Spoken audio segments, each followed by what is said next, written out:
ભાવનગર શહેરના તલાવડી વિસ્તારમાંથી કુંભારવાડા તરફ જવાના મુખ્ય માર્ગ પર આવેલા રેલવે ફાટકને કારણે વાહનચાલકોને ભારે મુશ્કેલીનો સામનો કરવો પડી રહ્યો છે।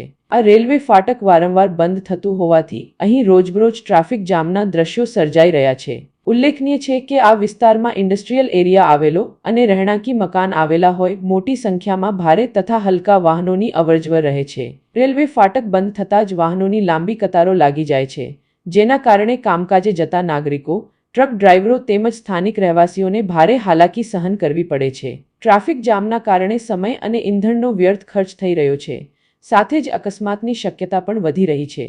સ્થાનિક લોકો અને ઉદ્યોગકારોમાં ભારે અસંતોષ જોવા મળી રહ્યો છે। તેઓનું કહેવું છે કે આ સમસ્યાનો સ્થાયી ઉકેલ લાવવા માટે અહીં ઓવરબ્રિજનું નિર્માણ કરવામાં આવે તો ટ્રાફિકની સમસ્યા હલ થઈ શકે। આ અંગે તંત્ર દ્વારા તાત્કાલિક પગલાં લેવામાં આવે અને ઓવરબ્રિજની માંગને ગંભીરતાથી ધ્યાનમાં લેવામાં આવે તેવી પ્રબળ માંગ સ્થાનિય નાગરિકો દ્વારા ઉઠી રહી છે।